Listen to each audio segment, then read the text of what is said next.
Buongiorno da San Basilio, piccola frazione nel comune di Ariano alle Polesine, isola di Ariano. Siamo davanti alla chiesetta medievale bellissima. Perché? Perché vi parliamo di un mito particolare di questa chiesa e ce lo facciamo spiegare dalla presidente della Proloco, Mara Santarato, preparatissima per quel che riguarda appunto Ariano, i suoi miti, le sue storie, le sue leggende. Buongiorno Mara, allora qua siamo all'interno e c'è questa pietra che cela un segreto o perlomeno un mito. Ci vuoi spiegare cosa?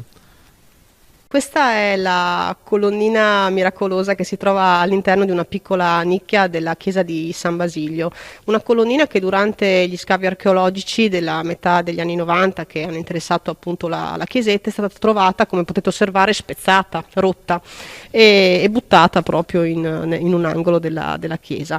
Ecco perché si è deciso di metterla e di sistemarla in maniera definitiva all'interno di questa nicchia. Questa colonnina ha una storia particolarissima alle spalle. Essendo un ambiente buio ed umido, questo marmo, essendo un marmo molto poroso, trasudava e quest'olio veniva raccolto alla base perché è considerato miracoloso.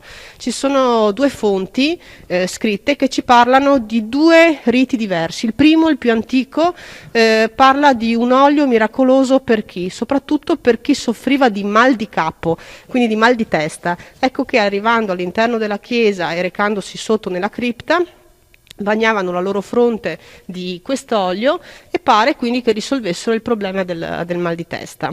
Una seconda fonte scritta invece ci parla di un rito che poi si è protratto per molto più tempo, che riguardava le puerpere, cioè le donne che avevano appena avuto un bimbo e che non potevano per motivi naturali allattare, quindi non avevano il latte per poter nutrire il loro piccolo, quindi entravano di notte all'interno della chiesa, non dalla porta principale ma da una porta secondaria che è ancora visibile se si osserva la chiesa dall'esterno, lungo questa parete laterale, e perché appunto considerate impure, entravano nella chiesa, scendevano le scale all'interno di questa piccola cripta e bagnavano i loro capelli di quest'olio, e pare che per intercessione della Madonna avvenisse il miracolo e riuscissero appunto ad avere il latte per poter allattare quindi i loro bimbi. La colonnina ad un certo punto smise completamente di trasudare e quindi anche i riti che ruotavano attorno a questa colonnina per forza di cose si interruppero.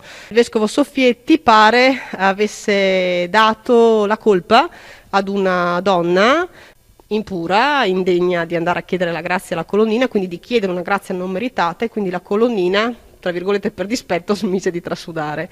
In realtà, poco prima della visita pastorale di questo vescovo, la colonnina era stata semplicemente spostata, quindi tolta dalla cripta e messa all'interno della chiesa, venendosi a modificare il contesto naturalmente ambientale, quindi il passaggio da un ambiente buio e umido ad uno più luminoso e meno umido. Ecco che questo processo chimico naturale del marmo non si è più verificato e quindi la colonnina smise per sempre di trasudare.